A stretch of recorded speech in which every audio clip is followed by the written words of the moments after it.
Today is a very auspicious day, appearance of Supreme Lord in this world. Appearance of Supreme Lord in this world is eternal in two senses, because there are innumerable material universes. So in one, he is appearing at this time also. All the time, appearance of Supreme Lord is happening somewhere in some material universe. Like sun, Earth is moving around sun. So all the time, somewhere on this earth, some can experience sunrise. All the time there is somewhere there is sunrise.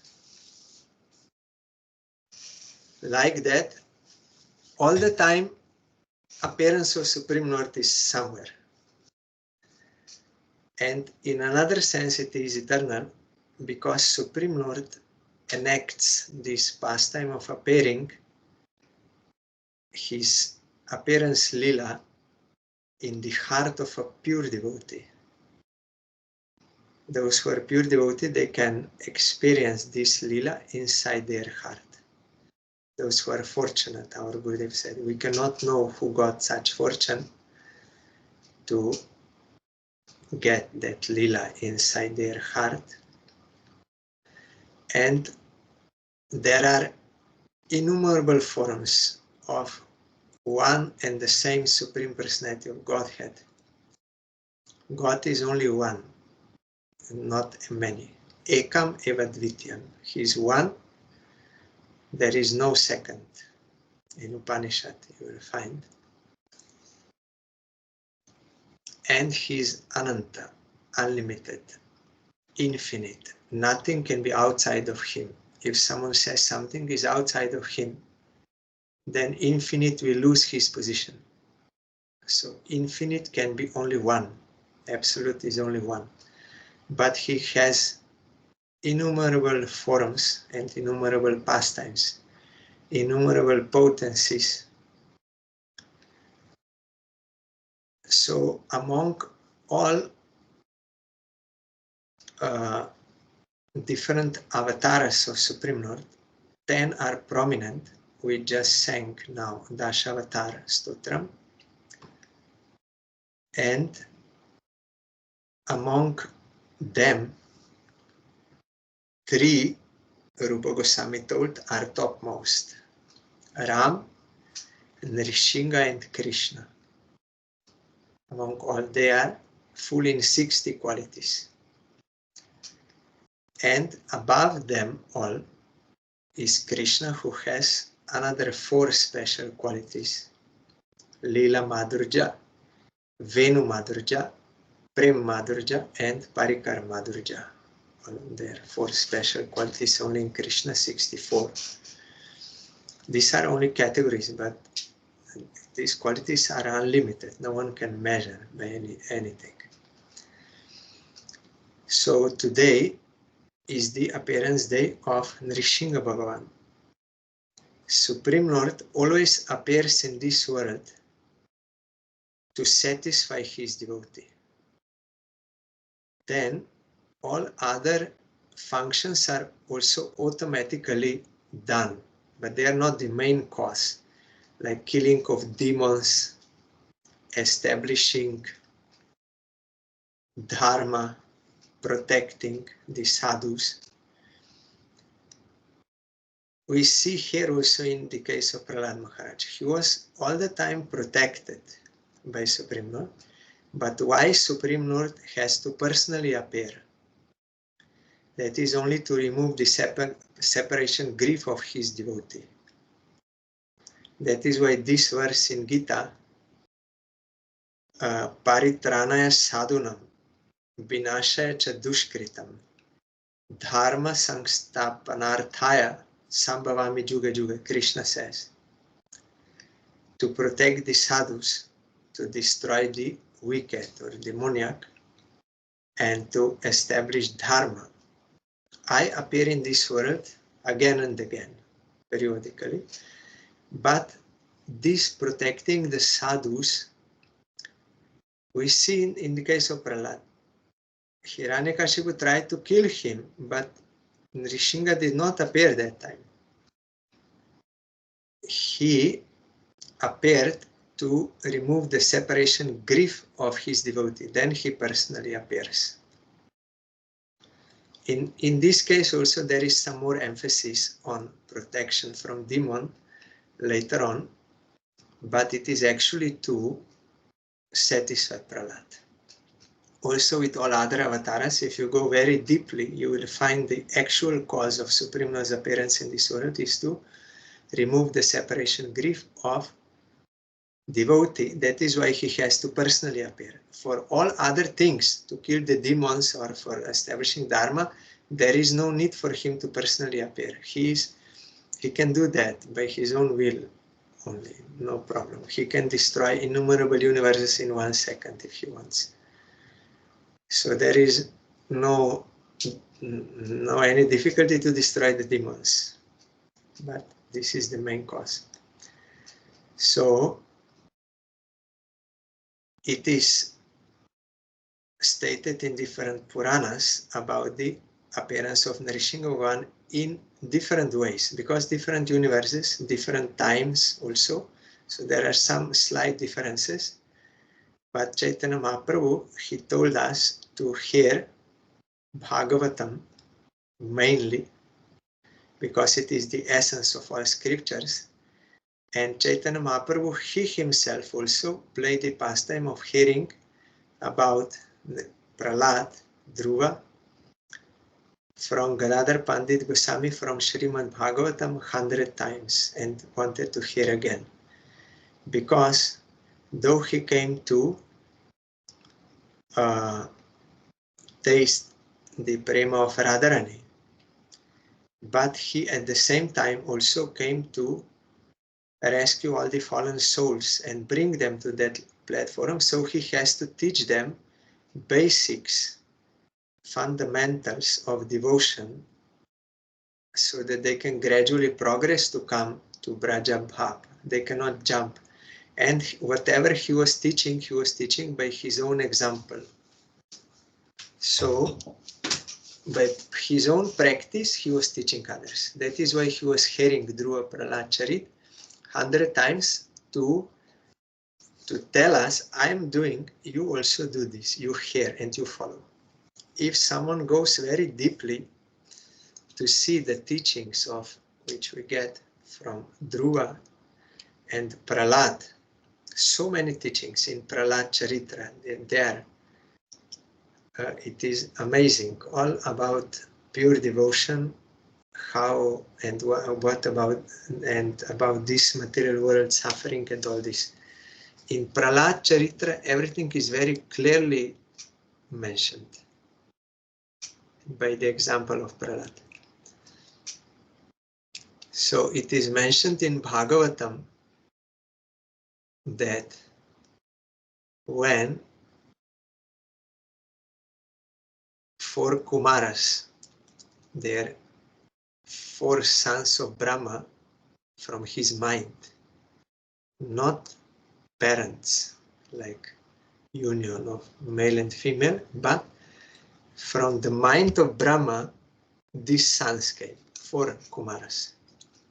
Sanat Kumar, Sanatan, Sanandan, and Sanak.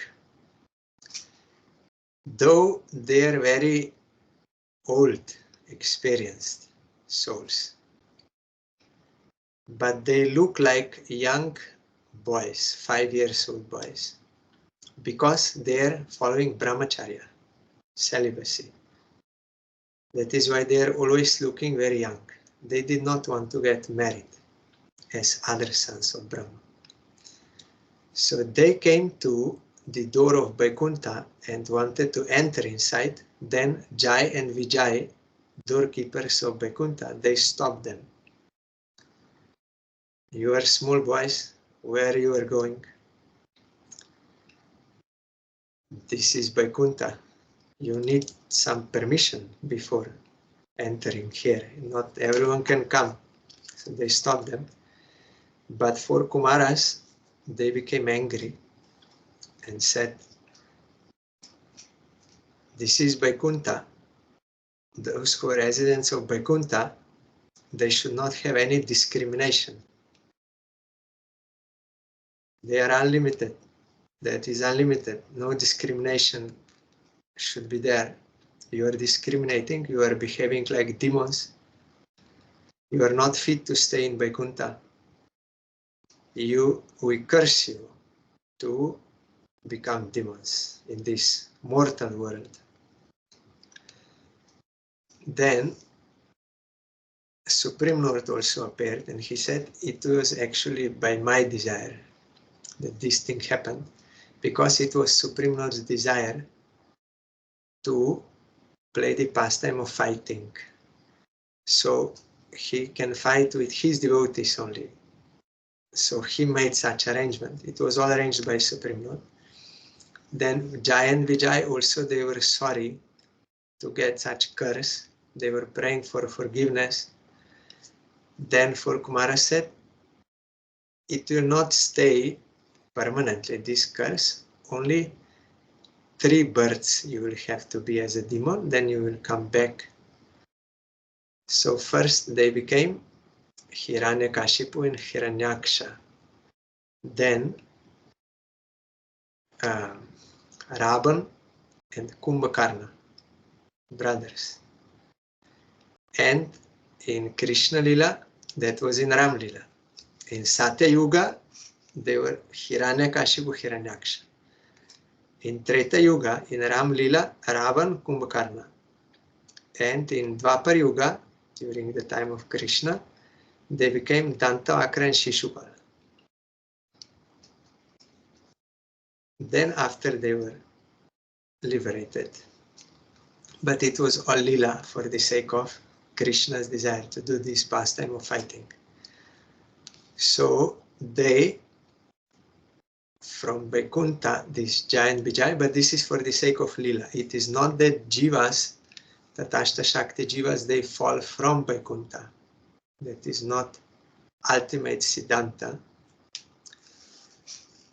They are marginal potency. They are in between material and spiritual world. If they don't want to serve Krishna and want to enjoy Maya, they will fall from there, not from Vaikuntha. No one falls from Vaikuntha. This is sometimes Krishna sends associates for preaching in this world, or in this case, to perform some lila, but not fall down. We cannot take this as an example that Jiva can fall down from Golok or Vaikuntha. That is not the case. So they fell down and they became the sons of Diti. Kashyap Rishi has 2 wives, Aditi and Diti. From Aditi, demigods are born. From Diti, demons are born. They are stepbrothers, but they are always fighting because they have different nature.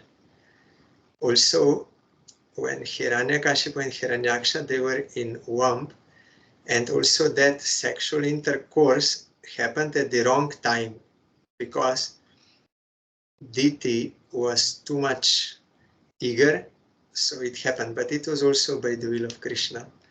That is why such progeny came, demoniac. Even when they were in womb, in Bhagavatam it is stated, there was some disturbance in this world when they were in the womb. But if there is some devotee in the womb, as we heard in the case of Jajavar Gosai Maharaj, then mother was dreaming Krishna Lila due to the influence of that devotee child. So then when Brahma saw in the middle of that another Manvantar, he saw that earth sank down into Rasatala. So creation cannot go on where living entities will stay. He was thinking how to rescue the earth but could not find any solution. Ultimately, he surrendered to Supreme Lord. Then immediately when he surrendered, because Krishna knows, he's inside the heart, he knows when we actually surrender or we are only pretending. Immediately from his nose, one small boar came and became very big. That is Varaha Bhagavan. Then he went inside the water, took the earth out, and that is a good thing for the earth and for living entities.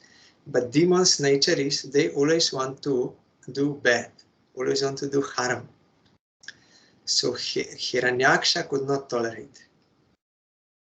He opposed Varaha and challenged him to fight.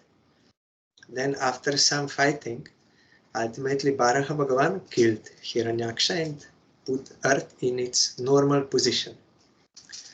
When Hiranyakashipu heard that Vishnu, in the form of Varaha, killed his brother, then became very angry and revengeful. And he thought of Vishnu as his enemy. He had enmity feelings. So first he pacified the wife of Hiranyaksha. While pacifying her and her children, he spoke about Vedic knowledge, about the soul, eternality of the soul, and about the truth of karma, how here everything is temporary. In this world, all relations are temporary, like traveling from one place to another, and we are lamenting, but we don't see that death is also waiting us. So he gave two examples of past. One king was killed, the wives were lamenting. Then Yamaraj, in the form of small boy, had to come there and give knowledge to them about karma and non-eternal relations, all this. And also the example of two birds. They were husband and wife, but wife was caught by hunter. Then husband was lamenting very much and wanted to rescue, but then hunter killed him also. So like that, we don't see our own death. So by this knowledge, he pacified them, but he was keeping enmity towards Vishnu, so he ordered all his demons to disturb everything what is good in this world. Pious people, those who are following Varna Ashram Dharma, especially Brahmins, and they should kill cows, because from cows comes milk, and from milk ghee, and that ghee is used for sacrifices to Vishnu. So he ordered to kill cows, to kill Brahmins, to destroy auspicious trees, grain fields, everything. He thought Vishnu already became afraid of me, so he hid himself in the heart of all living entities out of fear. But if all these yagyas and all this will be stopped, then he will not get that share, he will not get that energy, so he will become weak and we will kill him, or he will die due to weakness. That was his idea. So he ordered his demons, fellows, that you disturb everything and destroy bridges everything what is good you have to destroy. So this was, such disturbance was going on. Then he also went to do austerities in the Mandar mountain. He was standing on his big toes, on feet, and standing straight with hands lifted up to the sky. Like this, standing, not eating, not sleeping, not drinking, nothing, only standing, doing like this austerity. Because in Satya Yuga this was possible. They had such capacity and they could keep life in the marrow of the bone. That is why gradually, because he was doing for thousands of years, that I'm not sure 10,000 or 1,000, because in Shastra many are doing for a long time. So for a long time he was doing, minimum 1,000 years. So his body was already eaten by ants. There was no body anymore. Only skeleton was there, but covered by that ant hill. And there was such a power coming from him that demigods, they became disturbed. And that heat was coming. Everything was disturbed. Then demigods, they went to Brahma and they told him, this Hiranyakashipu is making us suffer so much. And he's doing all this tapasya to please you. So you come and go there and stop his tapasya. We understood that he wants to become immortal and he wants your position. That is why he's doing this austerity. So you go to him. Before that, Hiranyakashipu decided, since the Atma is eternal, there is no lack of time. So I will do tapasya as much as necessary to gain highest position in the universe. For him, according to his conception, this was the position of Brahma. So he was doing this tapasya to please Brahma and to get boon from him. So Brahma went there and he had to search where is Hiranyakashipu. Finally he could detect him and he said to him, I am very pleased with you, with your tapasya, and he sprinkled water from his kamandalu, water pot. And Hiranyakashipu immediately got very beautiful, strong body, very golden, effulgent body, shining. And then he offered his Dandavat Pranam to Brahma and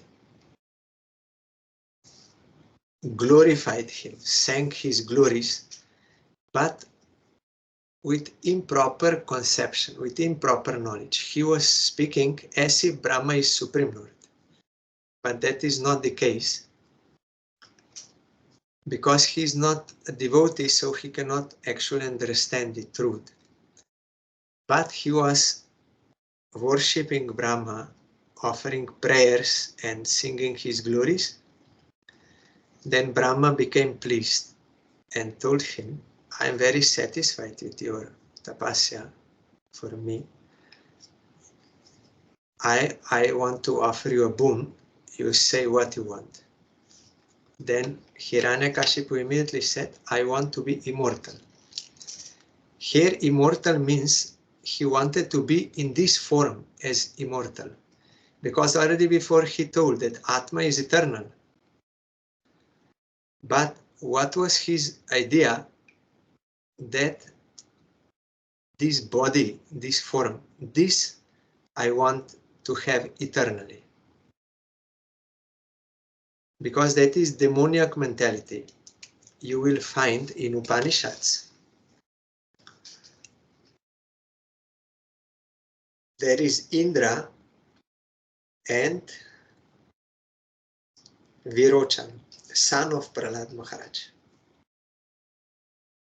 They came to get knowledge from Brahma.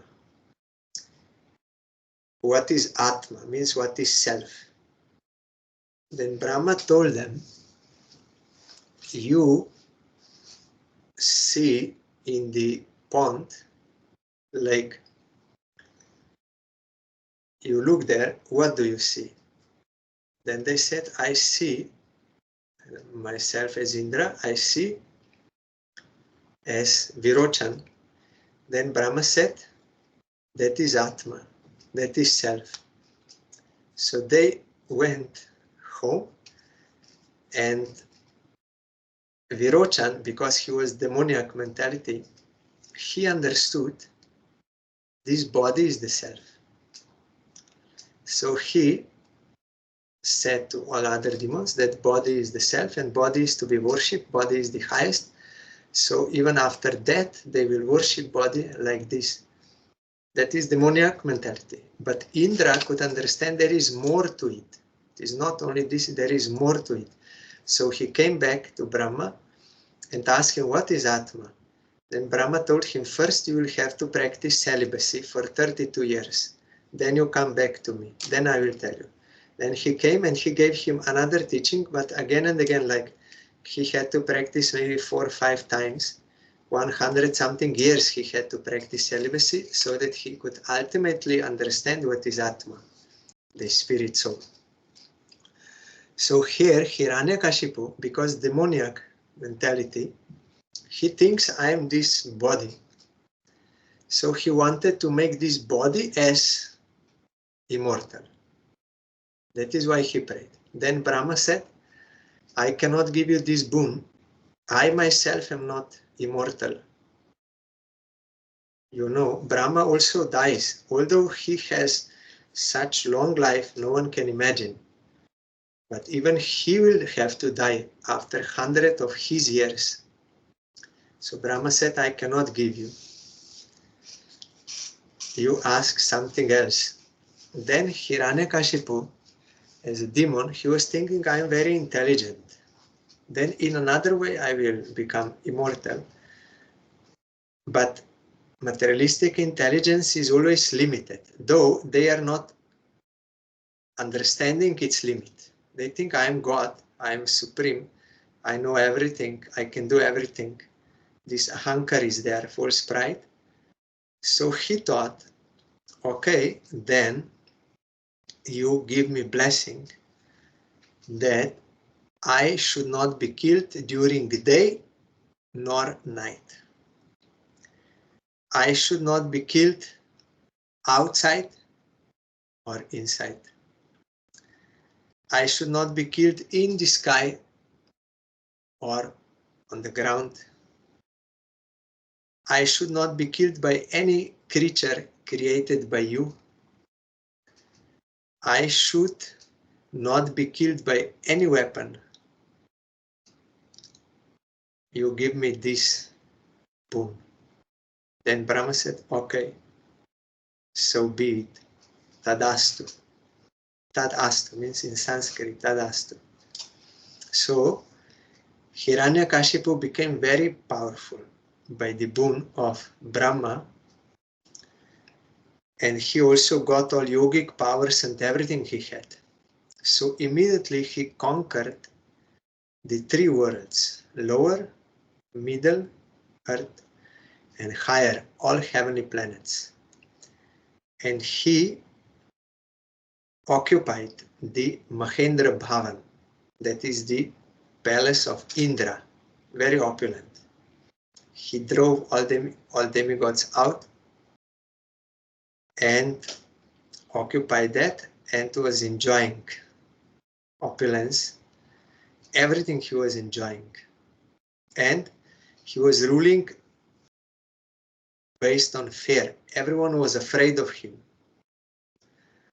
Even rivers mountains, oceans, earth, everyone, they were offering their fruits and everything out of fear of him. And all demigods, all living entities, they were oppressed. They had to do everything based on fear of him, and he was oppressing. That is demoniac mentality. Now in Kali Yuga it is increasing because of Tamoguna and Rajaguna. And he was torturing and enjoying ladies,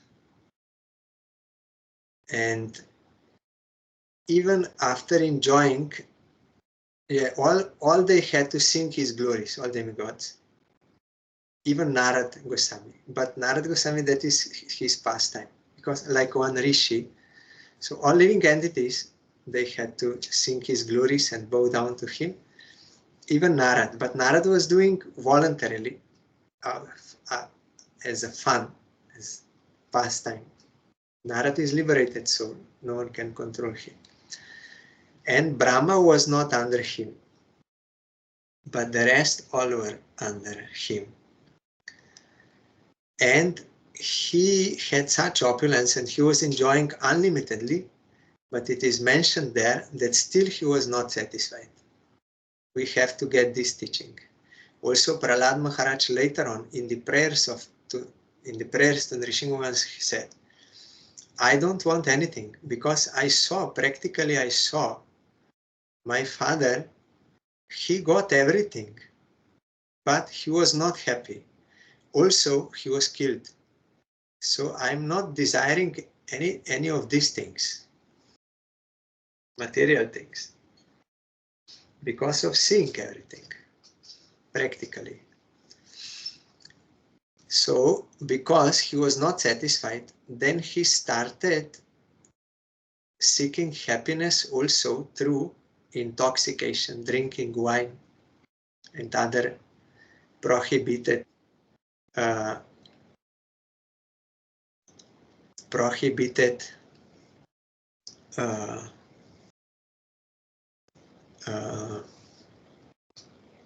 activities. Still he was not happy. And Hiranyakashipu, he had 4 sons with his wife Kayadu.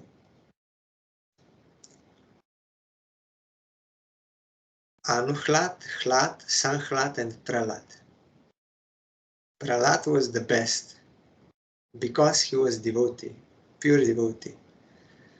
He was always in the ecstasy of serving Krishna. But because he was surrounded in demoniac place by all these demoniac people and items and everything, his main devotional service was remembering Krishna, thinking of him, Smaran Bhakti. He is the Acharya of Smaran Bhakti. He was always happy inside, and he was respectful to all and kind to all, compassionate, and everyone respected him, the ideal character. So as it was in that time, the custom, child will go to Gurukula. Child did not live at home and just visit school and come back after class. No, he had to live in Gurukula, the place of Guru, his house, and there also he will do different kinds of services to Guru. That is actually proper. Then knowledge can nicely descend. So the Guru of demons is Shukracharya. Of demigods is Brihaspati. Of demons, Shukracharya. But Shukracharya at that time, he was doing some tapasya in the forest. So Hiranyakashipu thought, I cannot send him to forest. And also Shukracharya is busy with tapasya. He cannot teach. And he's just a small boy. So for primary education, his sons of Shukracharya are also sufficient. That is enough. They can do. And their place is also near palace. It is not so far. So Prahlad will not feel like disturbed. So he sent him to Gurukula, to Sanda and Tamarka, 2 sons of Shukracharya.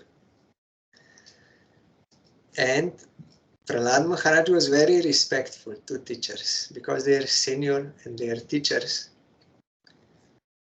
There it is mentioned in Bhagavatam that he was well versed in morality and etiquette, Prahlad Maharaj. He used to bow down to teachers, to father, mother, to elders, and respect. All this he was doing. And our Gurudev also told, this is Vedic culture. In our Gwalpara Dham, where Gurudev appeared, he said we were doing this. Bow down to parents, bow down to teachers. Gurudev said, even after I took sannyas, when once I had to visit that Gwalpara, my birthplace, I saw on the road, I saw my teacher. That time I bowed down to him also. Because we are getting benefited by them, we are getting knowledge that is helping us in our lives, so we should be respectful. So we say, even as a sannyasi, I bow down to my primary school teacher, because every education is important. You cannot say like it's primary is like nothing. No, without primary you cannot go further. So everything is important. So such ideal character Prahlad Maharaj had, and our Gurudev also from birth. And there are other things Prahlad Maharaj did. Like here, because they were demons, they were teaching Prahlad about politics. This is my country, that is his country. Our country, they are friends, that country, they are enemies. This different vision of difference is always there in politics, in material vision, in demoniac vision. Always friends and enemies. This group, my group, yours, mine, all this is always there. But Prahlad Maharaj, he was pure devotee from birth. So his vision was, no, there is no enemies and friends based on material conception, because all souls, all living entities, they are coming from same Supreme Lord. We are all related. There is no foreigner or no like another. No, we are all related. And owner of everything is Supreme Lord. It is not mine or yours, and now we will fight for property. That is demoniac vision. Everything belongs to Supreme Lord. Everyone belongs to Supreme Lord. So then there is no such vision and no enmity, no cruelty to anyone. But they were teaching him this, politics. But Prahlad Maharaj, because he was well versed in ethics, he was hearing that, and when he was asked and during the exam, he also gave proper reply. What they were teaching, he said. But inside his heart, he did not accept that as good. It's not good teaching. But outwardly, he was doing this because for giving due respect and that society is not disturbed. So he gave such replies. Correct one. But he did not argue like, oh, this is wrong. Who are you? You don't know who am I. You are in Maya. I know everything. Like this, with such arrogance, he did not argue with them. Sometimes we see some devotees, they get little knowledge, then they will argue with anyone for name and fame and with hostile mentality like this. But Prahlad Maharaj did not do this. That does not mean that he is supporting that teaching, no. Inside his heart, he did not accept. But he did not argue out of arrogance in that circumstance. But when he will get opportunity, then he will say. So it happened when he was replying all their questions very nicely. Then the teachers, they thought, he's a very good student. He's learning very fast and he knows everything.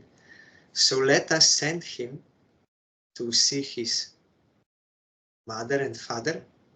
Father will be very happy to see how good we taught him. So maybe we'll get more salary also. He will be so happy. More payment. So they sent him. And Prahlad went there and bowed down to mother and also to father because they're parents. And immediately father became very affectionate to small boy giving dandavat. Every parent, if they will see their child doing dandavat, they will melt.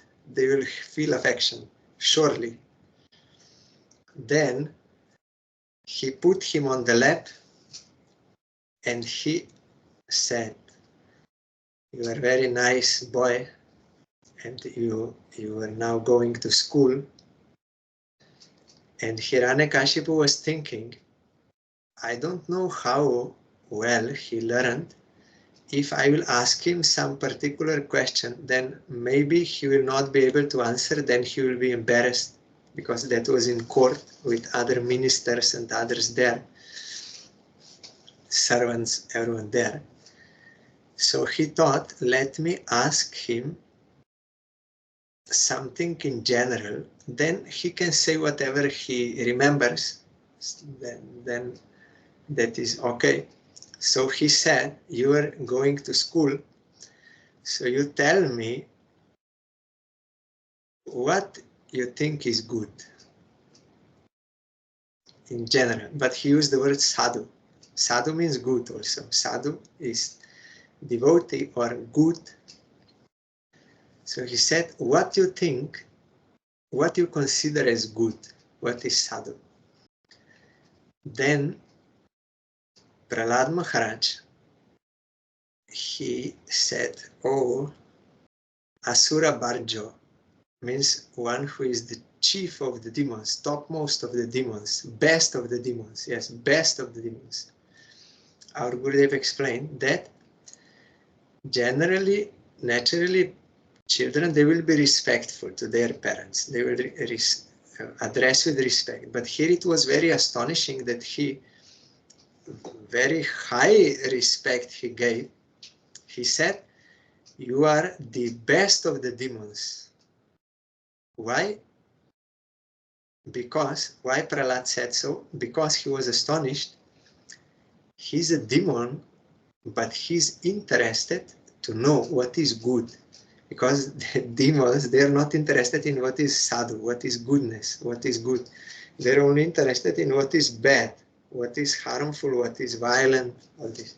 But he's asking what is good. So Prahlad was astonished. Oh. Then he gave extra respect to Father. Oh, best of the demons.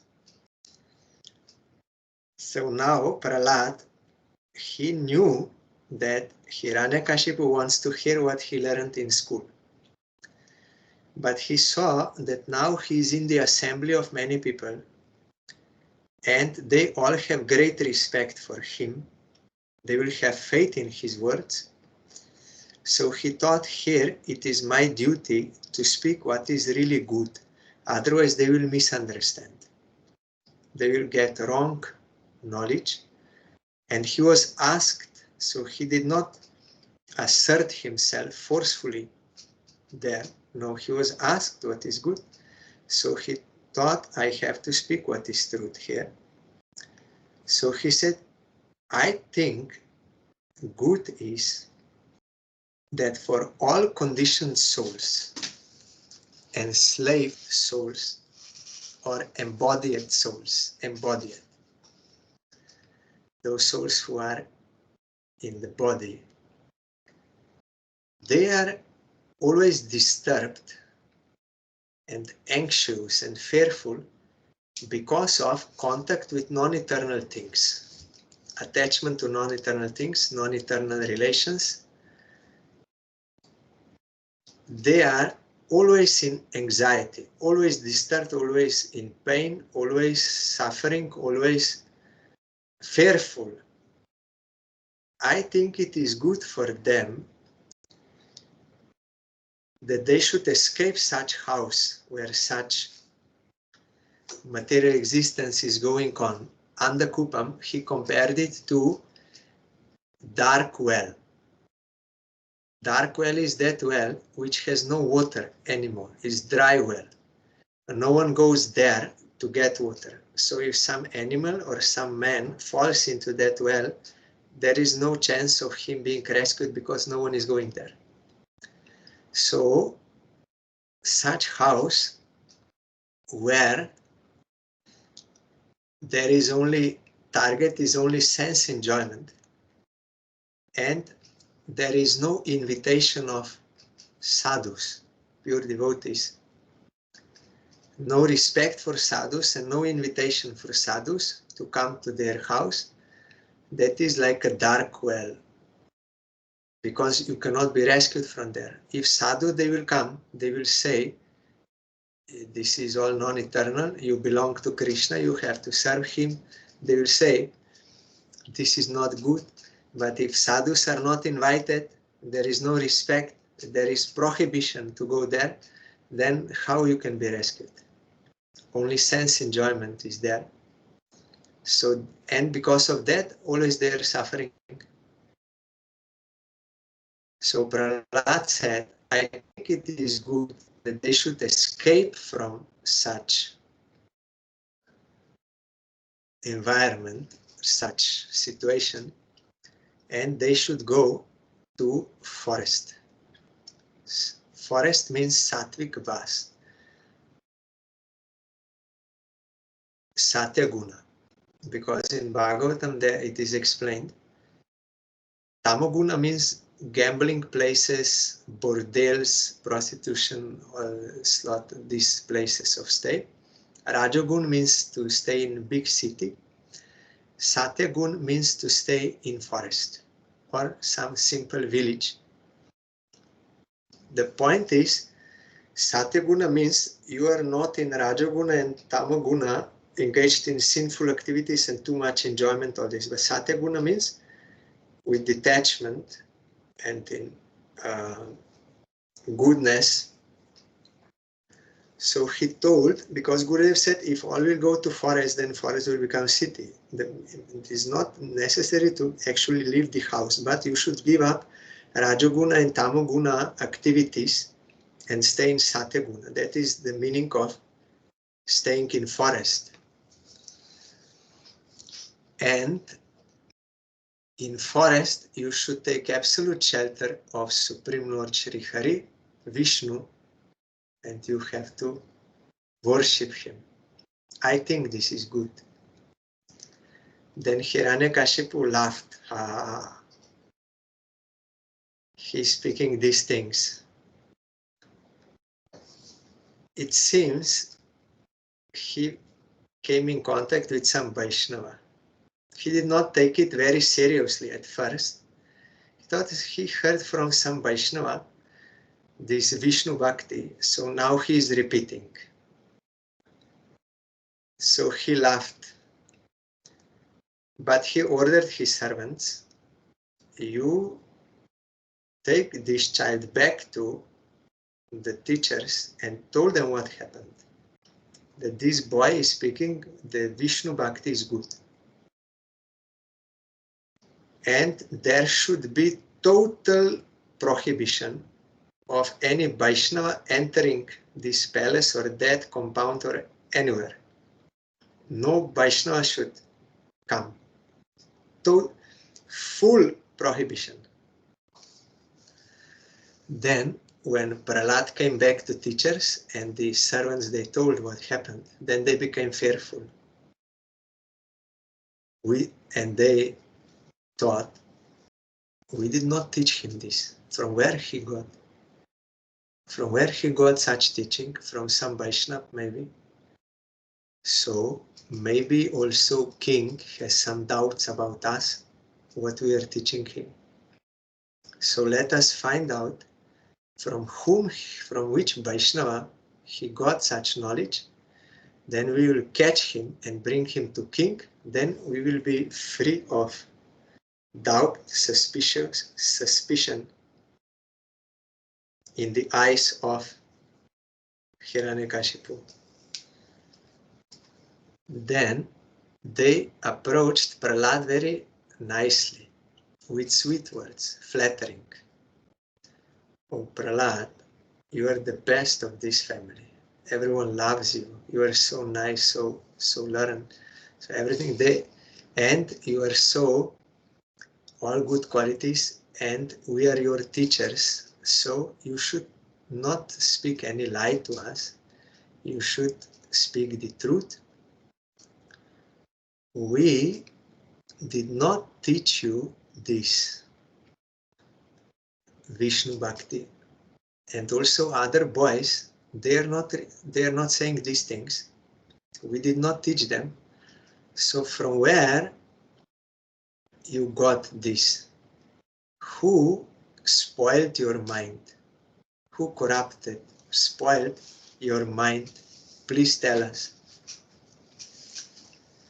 Then Prahlad immediately understood, because he is pure devotee. He is always living on transcendental platform from which you can see everything as it is. He understood, oh, they are in Maya. They are seeing in that demoniac mentality, discrimination, yours and mine, friend, enemy, on material platform, they are thinking. So Prahlad said, I heard about Maya before, but now practically I am experiencing. So I am first bowing down to Supreme Lord, whose energy is this Maya. Under the influence of this energy, these conditioned souls, they are seeing in this way, in demoniac way, your and mine, based on false ego and enjoyment. So first I'm bowing down to him, and he told, it is he who spoiled my mind. Because he has such qualities, he's like a magnet and I'm like iron. Naturally, I am attracted to him. He spoiled my mind. So when Sanda and Tamarka heard this, the reply was not as per their desire, expectation. So they immediately became very angry, and they start to blaspheme Prahlad. You are a disgrace to this family. Before, 5 minutes ago, they said you are the best of this family. But now, because this is the nature of conditioned souls, their praise and criticism is always based on their personal self-interest. So that is why Gurudev told me, you don't give any attention to that. That has no value. Only you have to see what Krishna thinks about you, what Guru and pure devotee think about you. That is your concern.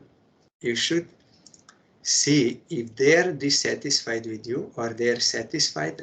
This you have to see.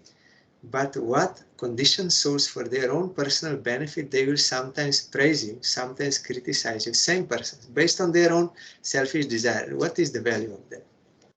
And what you will get, if you will get some praise from some conditioned souls, you want to please them, what gain you will get by that?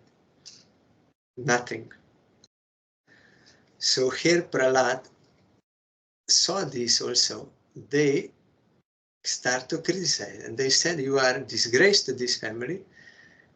You are like X, in with which Vishnu will destroy this family.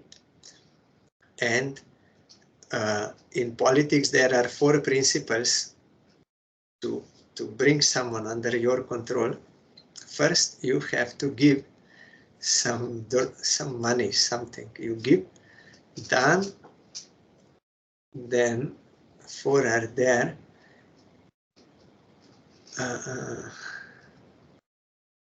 I forgot. One is done, you have to give. Another is, then later on it comes, you have to divide them. Divide and rule, they say. Divide.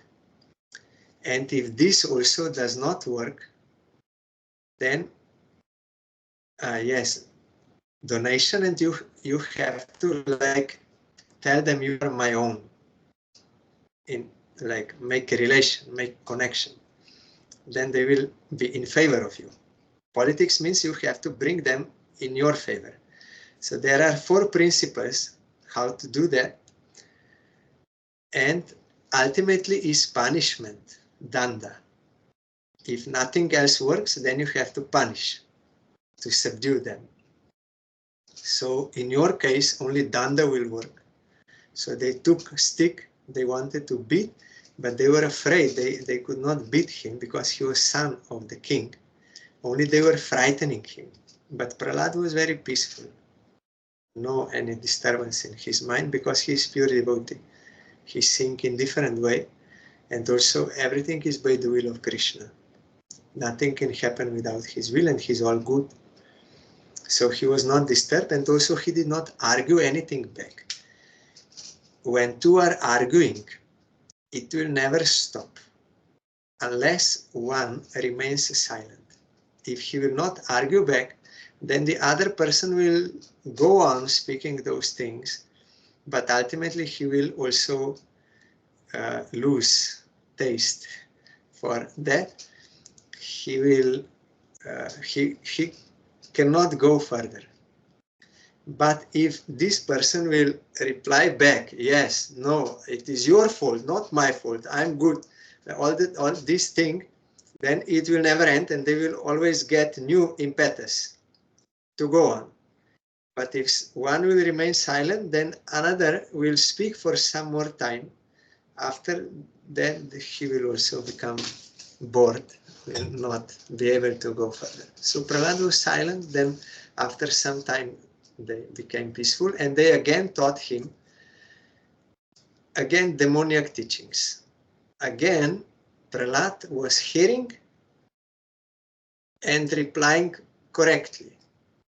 Their teaching, replying correctly. But inside his heart, he did not accept it as proper knowledge. When he was replying everything nicely, then they again thought, let us send him to king, but this time we will also go with him to see what is happening. Then again Prahlad gave Dandavat to mother, she bathed him, he went to father, gave Dandavat, father became melted and affectionate and took him on the lap. This time also Hiranyakashipu was thinking, teachers also are here in front, so I will ask him, not in general, but I will ask him what you learned from your gurus. Guru means teacher. Then Prahlad again understood what Hiranyakashipu is thinking. He wants me to say something from the teachings of these two, Sanda and Tamarka, from their teaching. But he asked in this way, what you learned from the gurus, what you think is the best knowledge which you learned from gurus. Yes, this Uttam he told, best knowledge. What is the best you learned from your gurus? What is the best education? Then Prahlad Maharaj understood, but because he was in assembly of many people and they had faith in him, if he will speak this demoniac teaching, then they will misunderstand. They will not get proper knowledge, proper guidance. And he was asked, he did not force himself to preach to others or to like teach them. No, he was asked. So Prahlad thought they are not real gurus. they have some knowledge of the Vedas, but that material part for material development, not transcendental teaching about devotion to Vishnu, they don't have. In Upanishad you will find, for getting absolute knowledge, Tasmat Gurum Prapadyeta Jigyasa Shreya Uttama. No, this is from Bhagavatam. In Upanishad is Tadvigyana Artham Sagurum Eva Bigachet Samit Pani Shrotriya Brahmanishtam.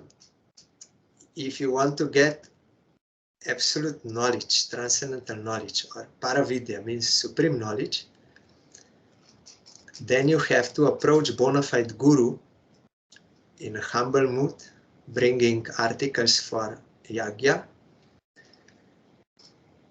And what are the qualities of guru? He must be Shrotriya, he must know the Vedic scriptures, and he must be Brahmanishta, means firm faith to God, and also devoted to God, Brahman. Brahman here in this case means God, person, supreme person. So Prahlad saw they have some knowledge of Vedas, but not this knowledge of devotion, so they are not actually bona fide gurus. But bona fide guru is Narad Goswami, my Gurudev. He's pure devotee of Bhagavan. So I will speak from his teaching, what is best. Then Prahlad said, Shravanam, Kirtanam, Vishnu Smaranam, Archanam, Padasevanam, Bandhanam, Dasyam, Sakyam, Atmanivedanam. Iti Punksharpita Navavida Lakshana. That verse means 9 forms of devotion if someone will do with being surrendered to Vishnu. Iti Punksharpita means surrender to Vishnu means he must know, I belong to Vishnu eternally. Then these devotional forms will be devotion. They will be for the satisfaction of Vishnu. Otherwise, if he is not surrendered, then those devotional forms will not be for Vishnu. They will be for some other benefits. That is why not any kind of chanting of Mahamantra is automatically devotion or deity worship. And no.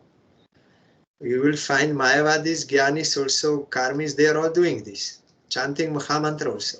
But to be free from disease or to get money or like this, that is not devotion. That is why basis or foundation of devotion is Sharanagati, sixfold Sharanagati. You have to learn from bona fide surrendered soul. What is favorable for devotion, what is unfavorable, everything you have to know and practice. That is the basis of foundation of devotion. Without this, there can be no devotion, though outwardly it may seem. So Prahlad said these 9 forms of devotion with exclusive target to satisfy Krishna, being surrendered to him, Vishnu, that is topmost knowledge gotten from Guru, bona fide Guru. Then Hiranyakashipu became very angry. On Sunday and Tamarka, he said, what you taught my small boy? You taught him about worthless Vishnu Bhakti. You deceived me. You are traitors. You made I forgot that in English. You are traitors. So I will kill you. But then these teachers became very much afraid. They said, no, king, we did not teach him this. We asked him from where he got this Vishnu Bhakti, and he said it is natural. So we did not, it is inborn in him, we did not teach him. How we can teach your boy such things? All 3 worlds are afraid of you. We are simple Brahmins. How we could dare to go against you? We did not teach him this. And in Satya Yuga, everyone spoke truthfully. There was no lying, because all 4 good qualities were there. So Hiranyakashipu believed them. Our Guru said that time all were speaking truth. But now in Kali Yuga, it's very rare, difficult to find someone speaking truth. Everyone speaking some lie for his own personal interest. Very difficult to find. So Gurudev said, every information now you're getting in Kali Yuga, you have to check yourself whether it is true or not. You cannot just take on word. This is Kali Yuga. And you can see directly in media, everywhere, they're total lying to your face, lying for their own purpose. They know willingly, intentionally they're lying. Then after so much time, it comes out when it is already forgotten and there is scandal and all this, they go to court, they're forgiven and all this Kali Yuga. Directly lying, fully. So, but here, Hiranyakashipu was okay, they did not teach him. Then he asked Prahlad, from where you got this teaching? Teachers said they did not give you. Then Prahlad said, yes, I did not get from them. They're grihavratas. They are attached to household or attached to their body or this non-eternal enjoyment, all these things, they are attached. How they can give me Vishnu Bhakti? I did not get from them. Also, I did not get from myself. Also, not by the combined effort of like these conditioned souls. They are grihavratas. They are attached to griha. And griha here has many meanings. House, wife, body, mind, all this. Those who want to enjoy these things, being attached there, all grihavratas. So he said, Matirna Krishna Parato Swatova, Adanta Govir Abhishanda Mishra Andam, Punascharvita Charvananam. They are only chewing what was already chewed, means this material enjoyment. They are only engaged in this. From them, one cannot get one drop of devotion to Krishna.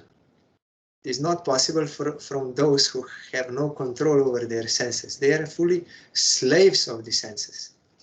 I did not get from myself, not from them, nor from combined effort, even millions of people or billions of people combined, they cannot give one, they cannot make you inclined to Krishna. One can get devotion to Krishna only if he takes bath in the dust from the lotus feet of pure devotee, Nishkinchan Bhakta. One who is fully devoted to Bhagavan, has no any material desires, has no any material attachment, has no any material possession. He's not thinking anything is his, everything belongs to Krishna. So such well-established pure devotee Nishkinchan Bhakta, you have to take bath in the dust from his lotus feet. One thing is physically if you do, another thing is you have to accept his teaching and follow his instructions. That means bathing in the dust from his lotus feet. Then you can, your mind can go to Krishna. Matirna Krishna Paratasa. Krishna Mati means this mind towards Krishna you cannot get from others, only from such pure devotee. Then Hiranyakashipu became more angry. Oh, not only you are having Vishnu Bhakti, you are also having, now you went to the dogs of Vishnu, means his devotees, but he said dogs. You went to the dogs of Vishnu. He became very angry, means like you are so degraded, so inimical to me, so against me. Immediately Hiranyakashipu took small boy from his lap and threw him with full force to the ground, stone ground. Any child would die immediately. But because Prahlad Maharaj is pure devotee, He is always protected by Supreme Lord. No one can do any harm to him. And Hiranyakashipu was astonished. How is it that he did not die? It's astonishing. Then he also ordered his demons, you kill him with swords and spears. Then they were astonished. How? He's your son. How we can kill him? Then Hiranyakashipu, he's not my son. He's my enemy. He's taking the side of my enemy. Like if some disease comes to this finger, like that spreading disease, then though it is part of this body, but you have to cut this finger in order to protect the rest of the body. Yes, he may be my son, but he's enemy, so he must be killed. He said, and if outside of our garden some herbal medicine plant is growing, we will protect it. But if some thorny thing is growing in our garden, we will destroy it. Like that, he's born in this family, but he's my enemy, so you have to kill him. Many examples he gave to encourage them. Then ultimately they attacked Prahlad, trying to kill him with swords and spears, but again, he was protected by Supreme Lord. How? It is by Krishna's will that sword will cut, spear will pierce. It is by Krishna's will. He put this physical law. So he can also change if he wants. He's God, he's Supreme Lord, he's omnipotent, everything is by his will. It is not that physical laws are by themselves. They're by Krishna's will. Atheists, they cannot understand this. But the fact is like this. So Krishna, if he wants, he can change. So those swords, those spears could not do any harm to Prahlad. And then again, Hiranyakashipu was surprised. Then he tried to kill him in many other ways by throwing him under wild elephant. The elephant will step on him and kill him. He tried to throw him from the mountain down. He tried to drown him in the ocean. He tried to burn him in fire. He tried to make him drink poison. He tried to fry him in oil. Boiled oil, fry. And he tried to freeze him by putting him in ice. He tried to throw him in pit where cobra and scorpions were there, poisonous. He tried in so many ways, but failed. Why? Because Krishna is protecting his pure devotee. Then after trying in so many ways, maybe I also forgot some, you will find in Bhagavatam how he tried to kill him, but could not. Then he also became depressed and fearful. How this boy cannot be killed?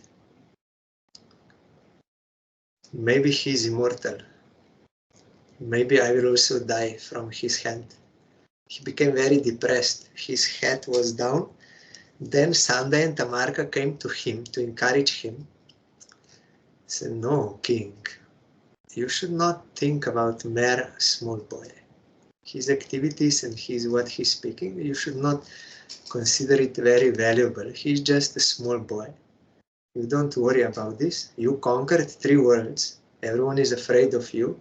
What is this mere boy? Why you are so worried?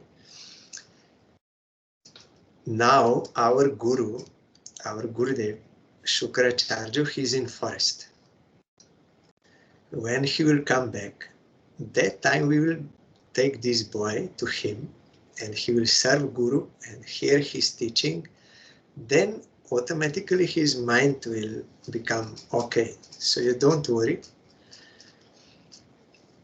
By service to Acharya and hearing from him, he will change. He will get proper knowledge. Don't worry, he is mere boy. Now let us put him to one island so that he cannot escape, and we will teach him what we can teach, and we will wait for Shukracharya to come back. Then Hiranyakashipu regained some confidence, self-esteem, and he said, yes, okay. Then they took him to island, and there were other demon boys from other families, and Sanda and Marka were teaching them politics and about dharma, artha, kama, not moksha, only dharma, artha, kama. And then one day the teachers had to go somewhere for some work. The boys were alone. So all boys, they thought, oh, now we are free. Let us play. And they were ready to play. And they called Prahlad. Prahlad, let us play. Teachers are not here. We are free. Then Prahlad said, no, this is not good. We should not waste our time in playing. Come here and sit down. I want to tell you something. And then all they loved Prahlad, they respected him, so they all immediately sat down, surrounding him in circle. And very attentively they were hearing what he wants to say. Then Prahlad said, this human life is very rare. We get after many lives. And it is very precious, because in this life we can get ultimate happiness. And it is also temporary, so we should not waste our time. One should start worshipping Supreme Lord, means performing Bhagavad Dharma, from the age of 5. Not later than that. From the age of 5, one should start worshipping Supreme Lord. He is our eternal master, we are his eternal son, we should worship him. Then we can get actual happiness. This worldly happiness is not real happiness. It is temporary, and you become attached, then you have to suffer. And also, whatever miseries we are getting in this world, no one wants them, but they are automatically coming. Why? Because as the results of our previous actions. So like that, the wealth and all these things will also automatically come. There is no need to make separate effort for this. It will come as a result of our previous actions. So we should not waste time to give effort for this. We should do bhajan. We should serve Krishna by Shravan Kirtan. And it is for all. It is not that demons cannot do, because demons, they say we are demons, how we can? No. We are all children of same God. All can do. There is no special qualification. We already have inborn qualification. All jivas. Only you have to hear about him and chant about him. Then he said that you start doing bhajan now, because later on you will get married and children and all this, you will become attached, and then there is no time to do bhajan, and also you will be attached, your mind will be always there, and attachment to money and so on. He explained all. If someone reads these teachings to demon boys, then he will get everything about what is Maya. And what is the result, and what one soul should do to get real happiness. That is why Mahaprabhu himself heard this teaching of Prahlad 100 times. It is very necessary. If you read, you can find so beautiful. It is there. We only want to hear Vrindavan Lila, like Ras Lila and this man-woman, to enjoy. But that is not man-woman relation. That is transcendental pastime. It is something different than here. In order to come to understand that and to serve that, you have to first go through all these teachings in first 9 cantos, especially this Dhruva, Prahlad and Ambarish. Mahaprabhu showed this. So these teachings we should not avoid. Some say, no, directly you go to 10th canto. Directly you go Ras Lila. Why waste time? No, then you will get wrong. You will be ruined by mistaking one thing for another. Instead of getting prema, you will get kama. But these teachings are there. Prahlad explained everything to demon boys. And then demon boy said, but how we can worship Supreme Lord? He is so big, unlimited Supreme Lord. We are small demon boys. How we can satisfy him? Then Prahlad said, it is not difficult to satisfy him, because he is nearest and dearest. We are all coming from him, and he is inside our heart. Nothing or no one is more near to us than him. And he is dearest. We are coming from him. And it is not difficult to satisfy him, because he is fully happy. He does not lack anything. When we serve him, only you have to call him. That is enough. You chant his name, you call him like mother or father, then he will be pleased. It's not difficult to please him. And for this he does not require any material qualification. You are rich, you are very educated, you are black, you are white, you are this, whatever. No any material quality is necessary. He does not consider anything. He only sees our affection for him, love for him. So if you call him, he will be satisfied. No need any big thing. Then he told this knowledge of Bhagavad Dharma was given by Supreme Lord to Narad. I got it from Narad. Then demon boy said, how, Prahlad, how is this possible? We are having same teachers. We are always with you. How you could? We did not get association of Narad and teaching. How you got it? Please dispel this doubt of ours. Then Prahlad said, yes, when my father Hiranyakashipu was doing that tapasya in the forest, that time demons were also here and there. They had no proper power. At that time, demigods, they took advantage of this, and they were attacking demons, and they also came to Mahendra Bhavan, and they captured my mother Kayadu. That time she was pregnant with me, and they wanted to kill her, knowing that she's pregnant with son of Hiranyakashipu. They were just about to kill her when Narad Goswami came there. How Narad Goswami knows? How he can come? He's a liberated soul. They know everything, and they can move without limitation for them. There is no limitation for them. Our Parangurde played the pastime of being at 2 places at the same time because it was necessary.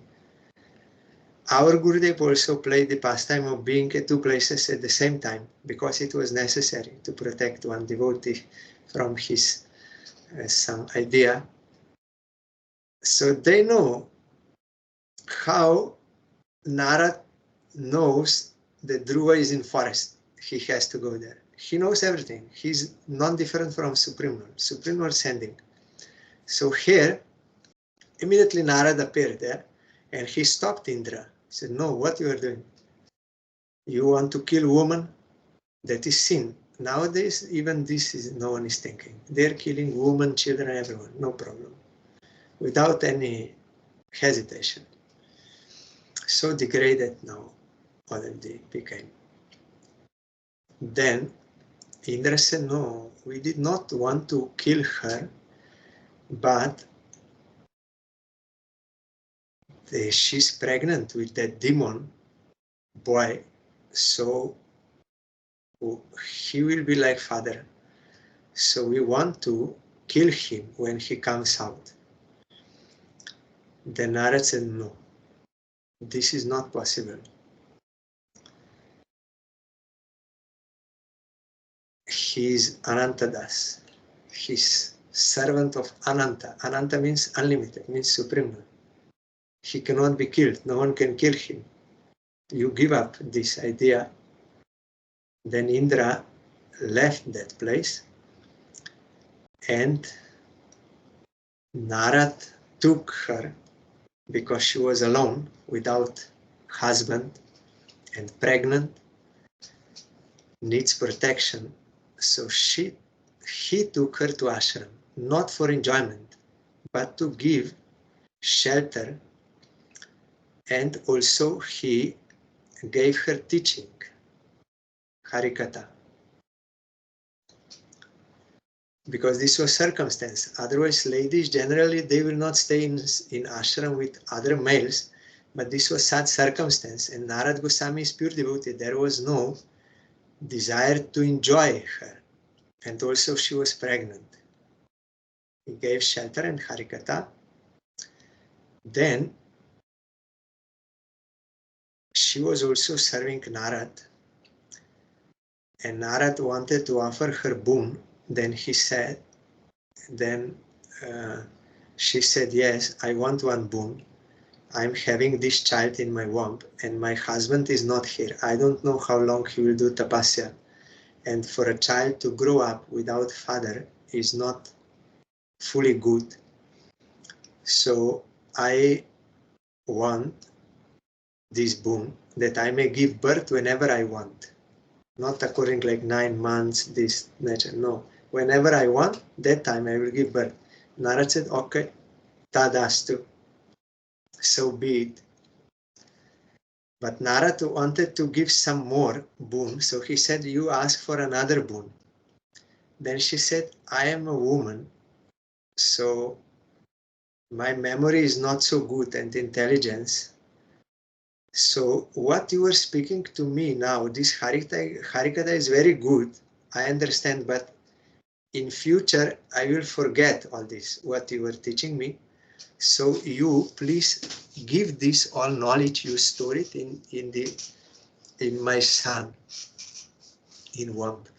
The Narad said, yes, tadastu. So be. He blessed, and that is why Prahlad became pure devotee inside the womb. Then when he came out, he was already pure devotee. So Prahlad said to demon boys, this is how I got this knowledge, and that same knowledge which I got from Narad, I told you now.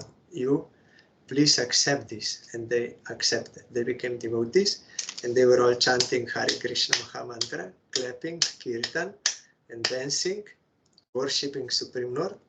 At that time,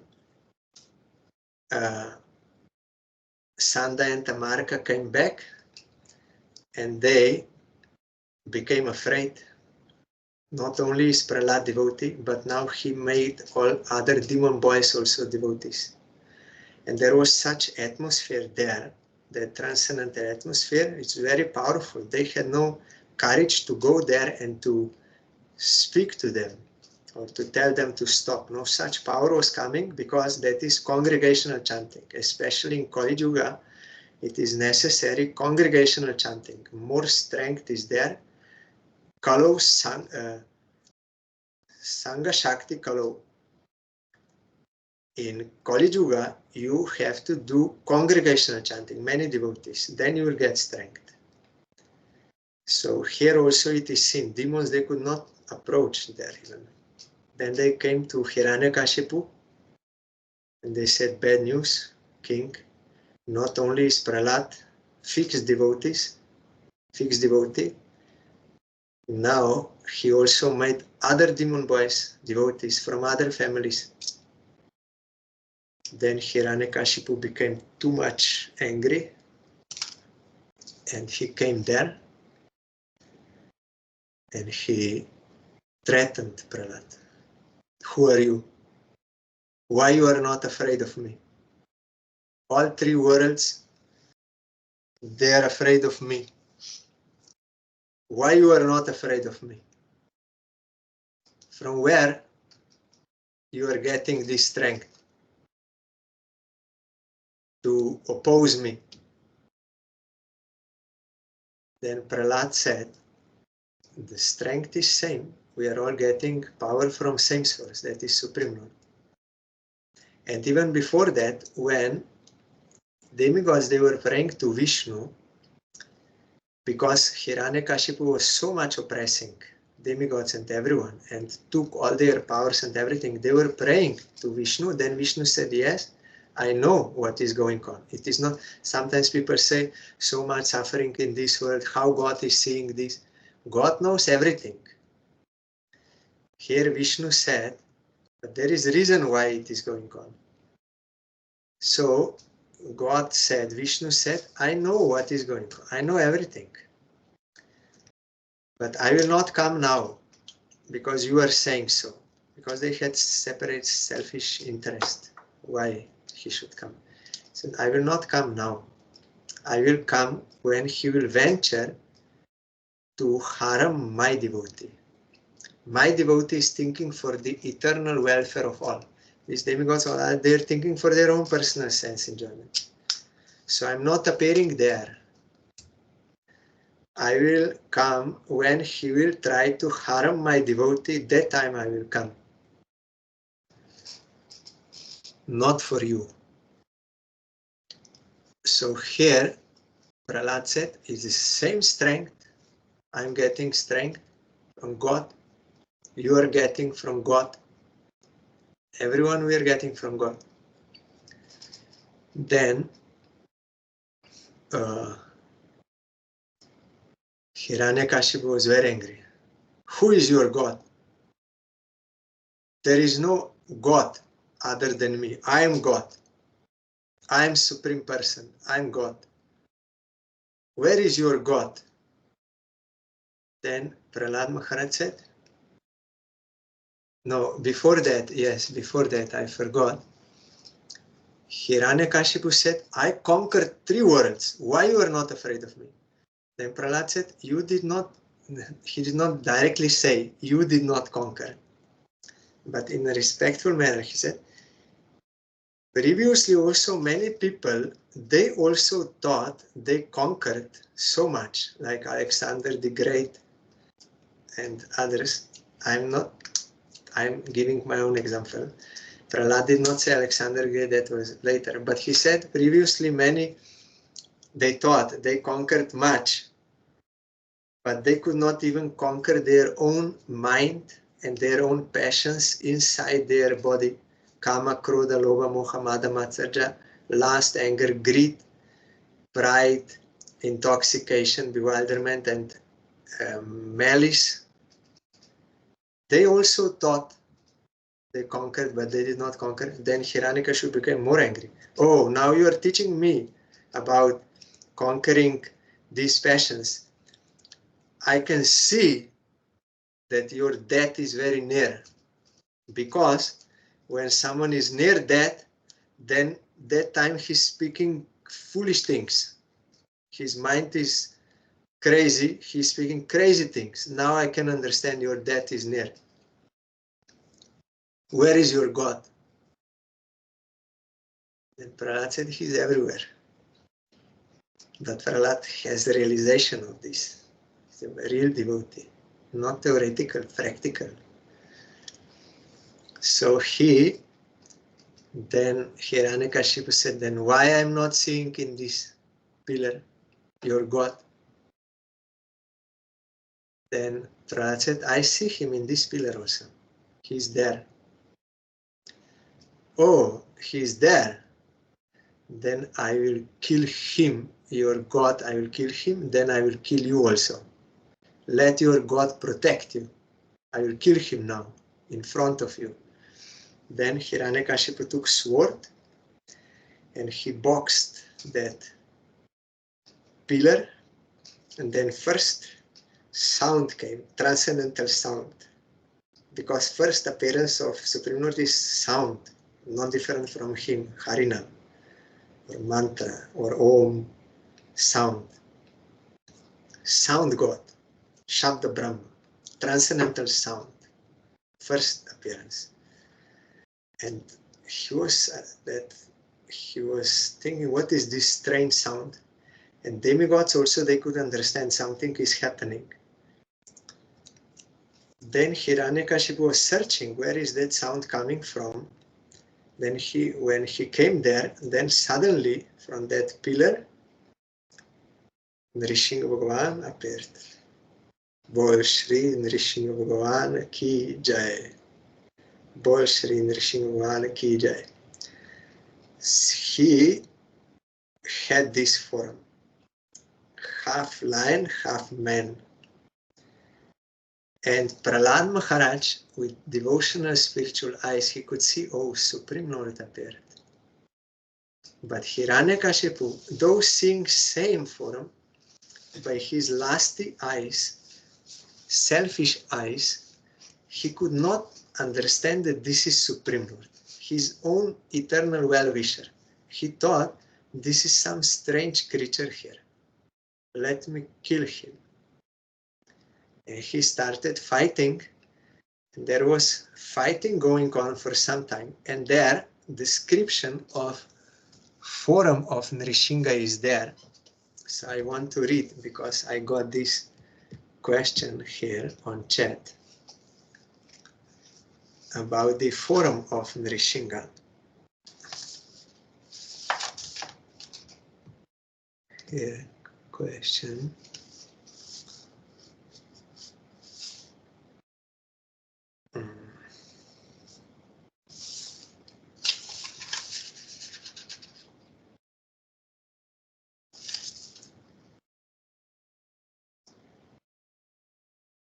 The form of Nrisingha was extremely frightening. He had eyes like shining gold, and with a growing anger and frowning brow, he was shaking his mane in a killing spree. His mouth gaped wide with sharp fangs and a sword-like tongue, roaring like a lion. His two paws were raised, his mouth and nostrils were open like mountain caves, and his jaws looked very fierce and dangerous. His body touched the sky, his neck was thick and short, his thighs and chest were broad, his waist was thin, and his body was covered with white hair shining like the moon. He had hundreds of arms, expanded everywhere, equipped with dangerous nails, conch shell, disc, club, lotus, and thunderbolt, which he was using to destroy the demons. So not only, here the question is, why we see in some deities of Nrisinghadev 8 hands, somewhere we see 6 hands, somewhere in picture we see 4 hands. The thing is, he had hundreds of hands, because he was killing all the demons with those hands. 4 or 8.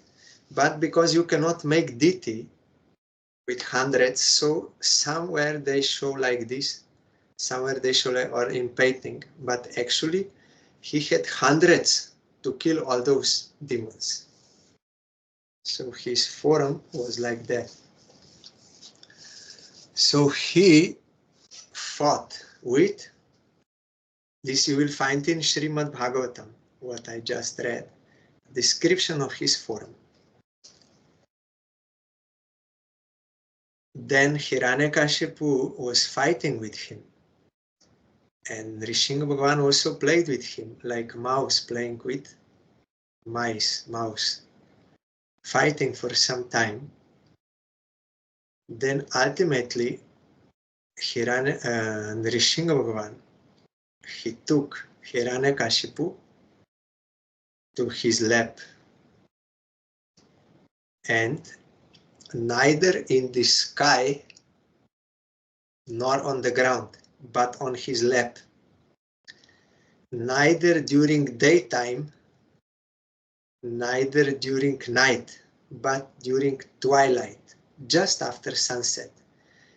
It is not night yet, but also sun is down, so it is twilight. not day, not night, it's twilight in between. That is why we are fasting today till sunset, when twilight comes. It is not that Nrisingha appeared at that time. At that time, he killed Hiranyakashipu. He appeared before because fighting was going on for some time, but killed him during twilight, also not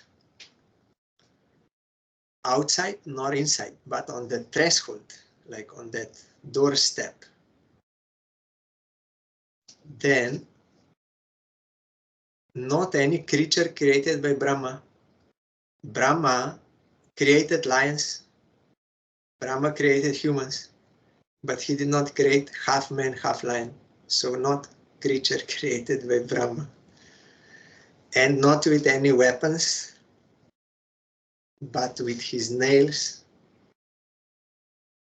So in order to prove the worth of three devotees, one is Brahma gave boon to Hiranyakashipu that he cannot be killed by this anything. So he kept the word of his devotee, Brahma. Also he kept the word of Narad, that Anantadas, means this devotee of Supreme Lord, Prahlad, cannot be killed. And also the word of Prahlad, who said, God is inside this pillar. To prove the word of all these three devotees, God himself, Keshavadrita, Narahari Rupa, Jaya Jagadish, he took this form as Nrisingha Bhagavan, half man, half lion, and we heard about his form, hundreds of hands, not hundred, but hundreds, many to kill, and very white hair, and very fearful, angry. But this anger is actually compassion for conditioned souls. It is out of well-wishing he's killing demons. He's benefiting everyone, even demons killed. He's benefiting them. He's rescuing them from their demoniac mentality and nourishing their Atma. They become devotees later on also because of that, feeling his compassion. So then he took him on the lap, and with his nails he opened that chest, the very hard body of Hiranyakashipu. Because he got all those boons from Brahma, no one could do anything to him, very hard. But God is God, he is omnipotent, no one can oppose him. He opened and then took his heart out, plucked out that heart and threw, and also he took intestines from his body and put in himself. Nrisingha put that intestine like a garland, and there was blood everywhere. He was very angry. And but Prahlad was peaceful. Then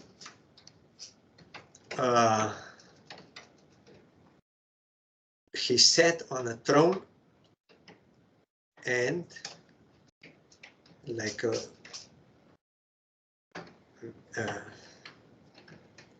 winner, victorious position, he sat on the throne. And then all other demons, they also attacked, but he killed them, everyone, with his nails. Then he sat on that throne as a winner. And then demigods came, and other celestial higher planetary beings, Pitris, Kinnaras, Vidyadharas, Gandharvas, Charanas, Vishnu Parshadas, all they came, all those higher you will find in Bhagavatam,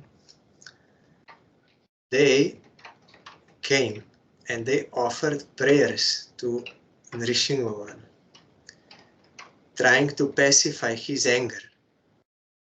But when they said their prayers, like Brahma said, then Nrisingha became more angry.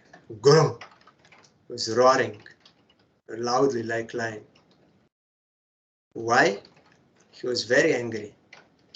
Because when Prahlad was in trouble, no one came to rescue him. No one came. And when Nrisingha killed Hiranyakashipu, no one came to Prahlad to pacify him. But they are coming to him, to Nrisingha, with their self-interest desires. You will find in their prayers, they're saying, oh, very nice, you killed this demon. Now we will get our powers back. And he took this, and it's very good. So with this, they came. So Nrisingha was very angry. Go! Grum! No one could remain in front of him. No one could pacify him. All offering prayers, but Nrisingha was not subduing his anger. He was becoming more angry. Because he has affection for Prahlad, and they are not showing any affection for Prahlad, only selfish interest, and they are coming to him. So he became more angry. So not all devotees are pure devotees. Demigods, they have some devotion, but for self-interest, to keep their kingdom in heavenly planets like Indra, like this. So, but Nrisingha, he is satisfied with pure devotion, that is Prahlad Maharaj. This we have to learn. Some are demons, they're against, but having selfish interest is also not good. Then the Brahma said to Lakshmi, you go to pacify Nrisingha. He's very angry. Then Lakshmi also said, I never saw my husband so angry. Such forum I never saw. I am afraid I cannot go there. And when husband is angry, wife, she will not go there. Then Brahma thought, okay, this forum of Nrisingha, God himself took this form of Nrisingha to protect Prahlad, to please Prahlad. So then let Prahlad go there to pacify him. So he requested, Prahlad, you go there. He's very fearful and angry. Then Prahlad said, no, he's not fearful. He's very sweet, very kind, very sweet, Supreme Lord, all good. I'm not afraid of him. What I'm afraid of is this material existence, these selfish desires. This is very fearful. This is making suffering. Of this I'm very fearful, not of Supreme Lord, but we condition, so we are just the opposite. If someone is speaking about good, then we become afraid because our ego and our selfish desire is disturbed. But for a pure devotee, this is fearful. Having these other desires, that is fearful. Then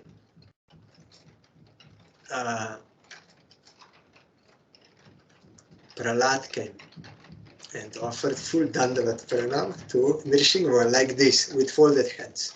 This is one proper way how to do Dandavat. Above your hands you have to keep like this, with prayer mood. Above head he put like this, and full Shashtanga Dandavat Pranam lying on the ground. Then Nrisingha took him to lap, and he put his hand on head, and by that everything revealed inside Prahlad Maharaj, and also there it is written he was purified of those demoniac birth things, but already he was pure. This is just for us to understand that that touch is purifying, and he could not caress Prahlad. Only he could put hand on top like this. You see my video, to bless him. And immediately he became cool like ice, our Gurudev told. No anger. Cool like ice, fully pacified and blessing, but he could not caress Prahlad on his head and hair and chest like this because of his nails. So what he did, he licked Prahlad with his tongue to show affection to him. He licked him. I heard from one my god brother, he was born in there, near that place of GR Nrisingha. Everyone there has natural devotion for Nrisingha. Like in South India, where Mahaprabhu went to visit the temple GR Nrisingha, very famous temple, important temple, you have to go up the hill. So Mahaprabhu also visited that temple. So everyone there, they're having natural devotion to Krishna like Brajabasis to Krishna, same. So that god brother is from there. So he told, you see, Nrisingha is the best avatar of all. Such Bhakta Vatsala you will not find anywhere. So affectionate to his devotees. Then he explained why. You see, can you tell me in any other avatar do you see that Bhagavan is licking his devotee? You will not find. Only in Nrisingha. That is why he is topmost avatar. So he was licking Prahlad, so much affection. Then Prahlad Maharaj offered very beautiful prayers to Bhagavan, Nrisingha, by his grace. Our Gurudev told, Nrisingha blessed him to speak. So Nrisingha is speaking his own glories through the mouth of Prahlad and he is hearing also. That is proper Harikatha. With our own effort we cannot do real Harikatha. By the blessing of Bhagavan and Guru, then it can descend and that will be pleasing to them. It is by their grace. Immediately when there is any false ego, I can speak Harikatha. I know, I read all the books, I can speak. Then totally lost, immediately. No Harikatha will come. Real Harikatha. Maybe you will speak something, saying names, but it will not be real Harikatha, not non-different from Krishna. It will not have that effect. Purifying effect and blissful effect, it cannot happen without surrender. Then, if there are other targets for name and fame, for money, for disciples, for ladies, to impress others, for all this, then no Harikatha can come. Actual Harikatha. Substantial Harikatha. Substance. Only blank bullet. Bullet, if it is blank, it will make a sound, but cannot kill anyone. A real bullet can kill. Like that, Harikatha, if spoken by surrendered soul, by the grace of Krishna, then it will be real Harikatha. Otherwise, it will be only some material speech, looking like Harikatha, but no effect, no eternal effect. So Prahlad here spoke. He said, now I can understand. You cannot be happy with anything. All these demigods, they are very high beings. They are in Satya Guna and they have so many good qualities. And he mentioned those qualities, virility, knowledge, so all in Satya Guna, but they could not pacify you. Who am I? I am demon, born in demon family. How I could And small boy, how I could pacify you? It is only because of one thing. I got one drop of devotion from your devotee, Narad. He gave me one drop of devotion. By that devotion, I am able to pacify you. You are appearing only to pure devotees. That is the cause of your appearance. If some Brahmin will have 12 Brahminical qualities, but he is not a devotee, then he cannot purify himself even, what to speak of his family. But if someone is born in outcast, chandal, dog eater family, but he becomes your devotee, then he will purify himself as well as his family. So now I can understand. And how I can forget the mercy of Narad. I always want to be engaged in his service. You give me this blessing. You will find in the prayer of Prahlad. His prayer is, you put me under your pure devotee. I want to serve him. That is in his prayers. That is the most important thing. Then he offered so many beautiful prayers. We have to read in Bhagavatam fully and meditate and follow. Our Gurudev said, for explaining these prayers, only prayers of Prahlad Maharaj to Nrisingha, it requires 1 month time to properly explain that. So deep is that, what he was saying, by the grace of. But the most important thing is, you will find, he prayed, all I want is you put me under your pure devotee. Then after Prahlad, he spoke so many prayers. Then Nrisingha was happy, pacified, and he said, you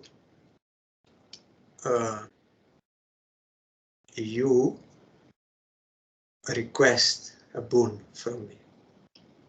What you desire, I want to give you. But in mind, like some material, like people, they will go for money, car, wife, children, all this. Said you. Then Prahlad said, no, our relationship is not like this. That I will do some service for you for the sake of getting some payment from you. I'm not a businessman.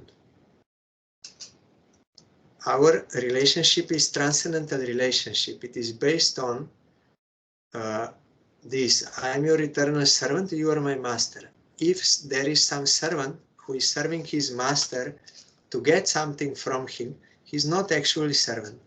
And if there is any master, he is keeping servant to gain something from him and to give him, then he is also not proper master. So our relationship is not based on this business selfish mentality. It is based on love, actual love. So I don't want.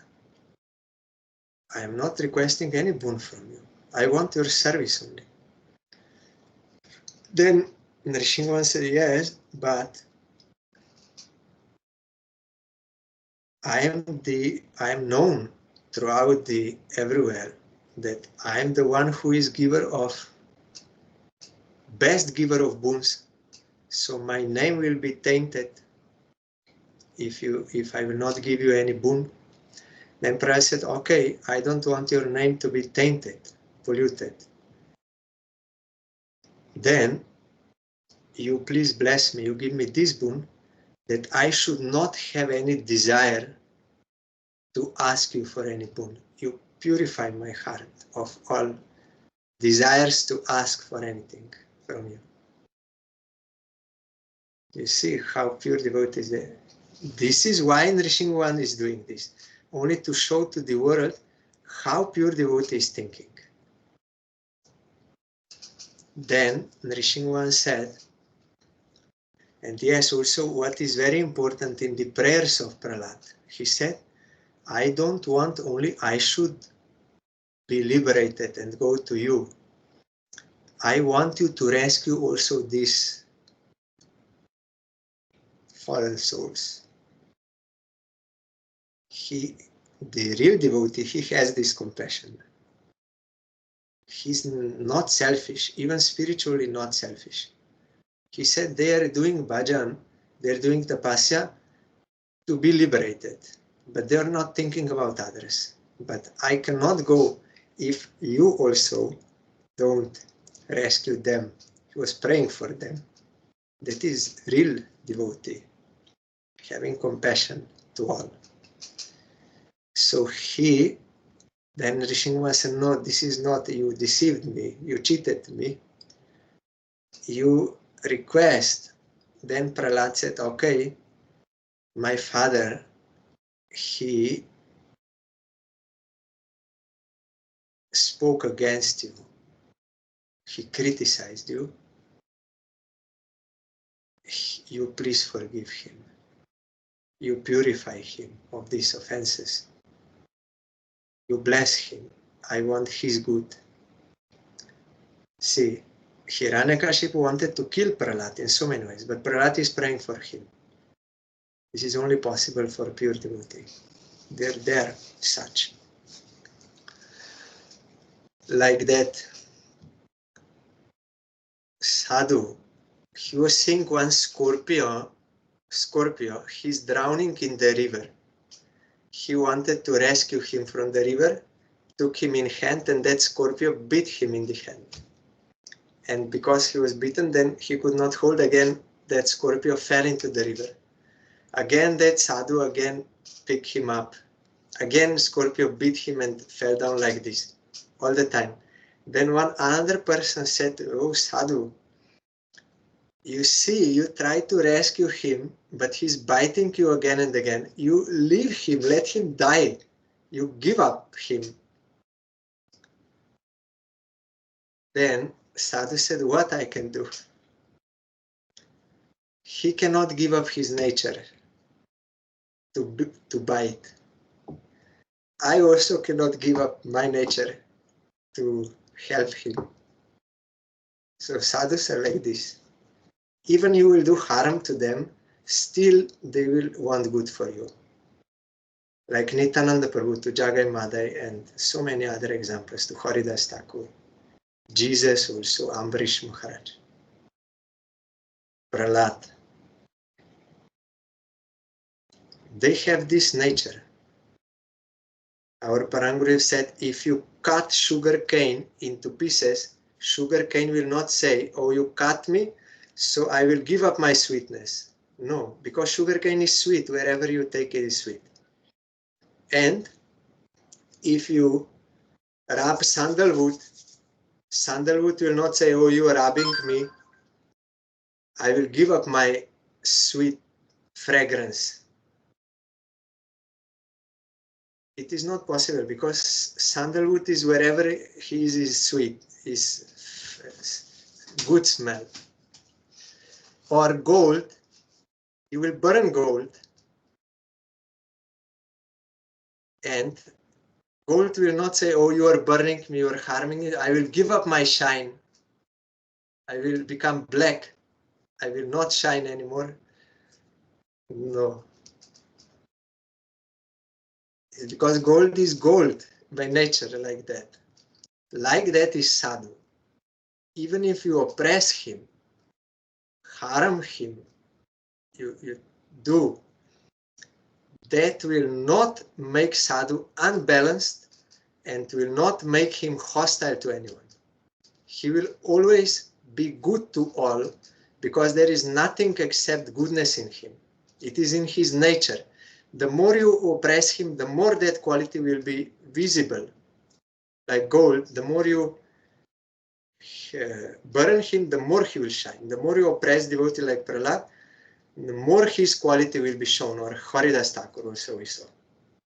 So here Prahlad is praying for those fallen souls and for his father, for his benefit. Then Hiranyakashipu said, I touched your father. He saw me. I touched also I killed him. I'm all good. You still think he is impure? Not only is he pure, even your parents in 21 lives back, they all also are purified, pure. Because they were directly serving you, your parents in your past 21 lives. They are pure. Or another explanation is 21 your forefathers behind, up in the line, mother and father, both rescued, liberated. Because you are pure devotee Uttamadhikari, 21. Madhyamadhikari, 14. And Kanishta, 7. Will rescue. So if you really want to do good to parents, then you have to be devotee of Bhagavan. Then Nrisingha Bhagavan, he told,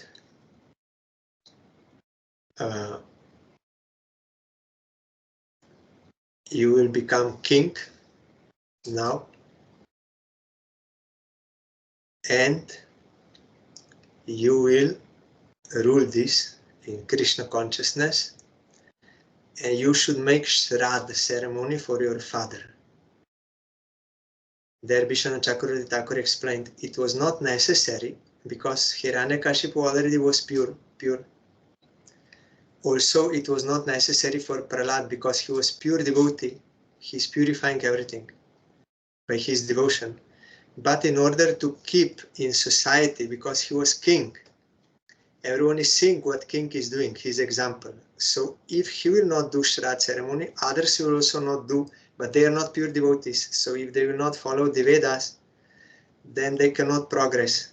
And they are not pure devotees, so they have to do. So to set an example, he did that Shraddha ceremony for father, so that others will get proper example. And then Prahlad was ruling. Also, he got married. He got son, Virochan. He tried to make him devotee, but he failed because Virochan was having such samskaras from before that he could not accept. But Prahlad, he did his best to make him devotee, and he was not disbalanced. He did not become angry.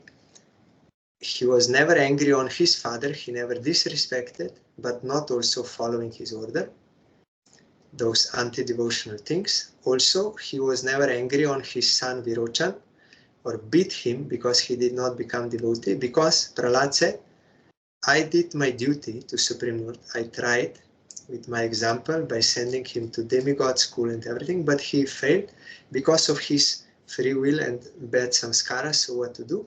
He satisfied Supreme Lord. Prahlad was satisfied, and that had also effect on Virochan. He regretted. My father is trying so much to make me devotee, but I cannot become devotee. He regretted. I'm very sorry, I cannot become devotee. So that effect also came to his son, Bali Maharaj. Bali Maharaj became great devotee, full devotee. He was offering everything to Baman Bhagavan and got his blessing. So Prahlad Maharaj, we have to hear. There are other teachings also from Prahlad Maharaj, that man was lying down and they were thinking he's crazy, but Prahlad said, no, he's not crazy. He's really a wise man, and he wanted to show to the whole world that he's a wise man. So why you are not working for happiness like everyone else? He said, no, they're working for happiness, but they're not getting happiness. So why I will do like this? No one is happy in 14 worlds. I saw it with my eyes. I went everywhere. No one is happy by trying to be happy with these materialistic activities. If there is only one person in whole universe who is happy, that is you, Prahlad, because you accepted the lotus feet of Supreme Lord. You are his servant. You are the only one happy. There's no one else happy. So why I will follow them? No, I'm lying here down, doing nothing. I'm only thinking of Supreme Lord. So today is the appearance of Nrisingha Bhagavan, most purifying day.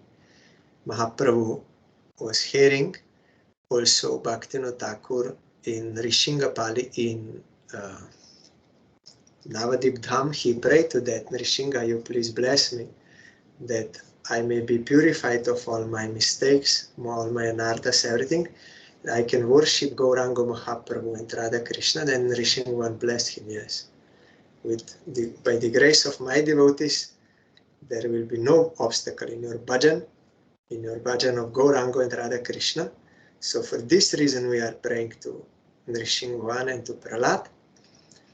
And that Nrisingha Dev in Nrisingha Pali, every day he was going to Mangal Arati of Gauranga in Jogapit.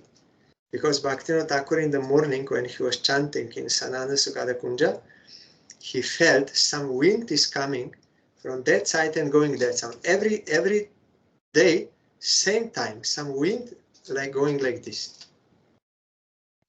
Then Bhaktivinoda Thakur was meditating, then he saw that Nrisingha Dev from Nrisingha Pali is going to Jogapit to attend the Mangal Arati of Gauranga Mahaprabhu.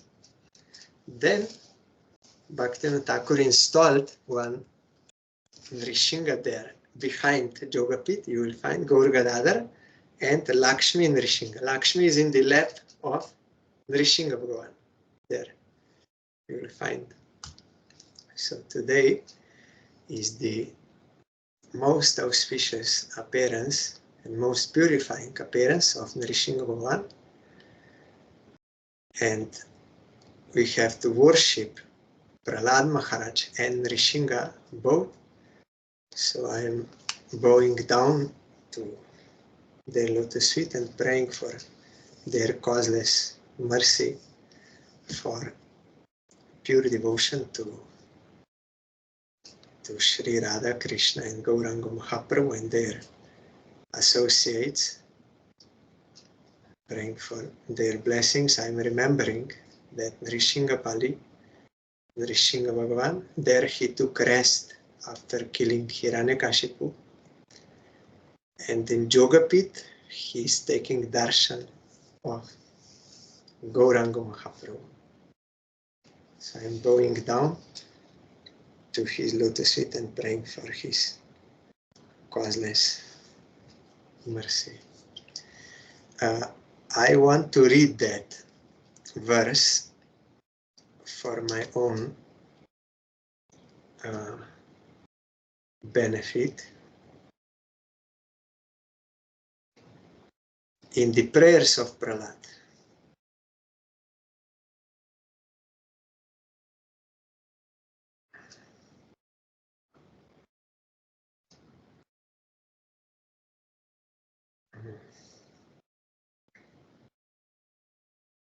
One second.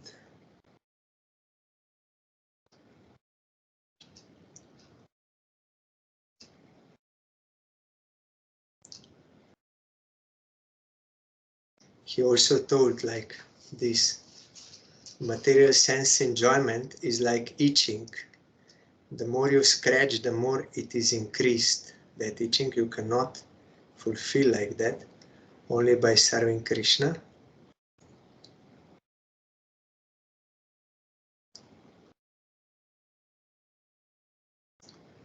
Yes.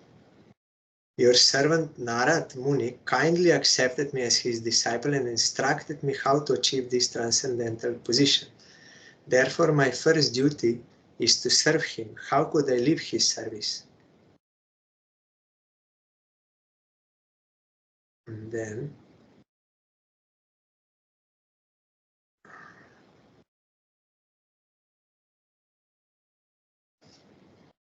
I want to find that verse.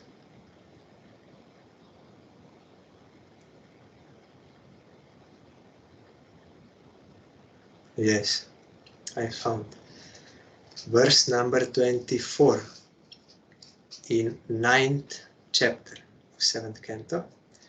Tasmat amustanu britam aham ashishogya ayushriyam vibhavam aindriyam avirinchat nechami te vilulitan uruvikramena Kalatmano Panaya Mam Nijabritya Parshvam.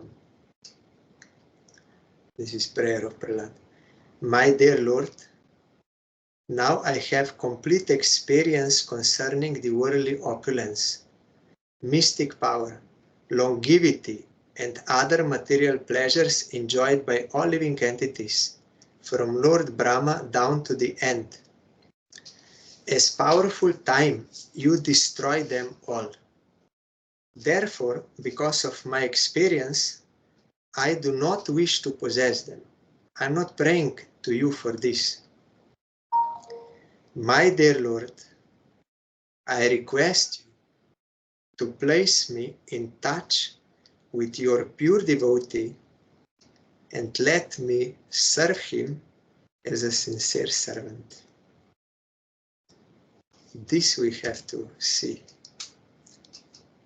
I don't want anything from Brahma to end. I only want you, this Nija Pritya Parshvam. I want association of your faithful servant, your devotee. So I'm praying to Prahlad to bless me with such idea, with such desire, with such prayer. This is proper prayer. So tomorrow, today is very auspicious day, we will sing Nrisingha Kirtan now, praying for His grace. Tomorrow, there is another very auspicious day, Buddha avatar appearance and Srinivasa Acharya and Radharaman appearance. So many. Tomorrow we will hear.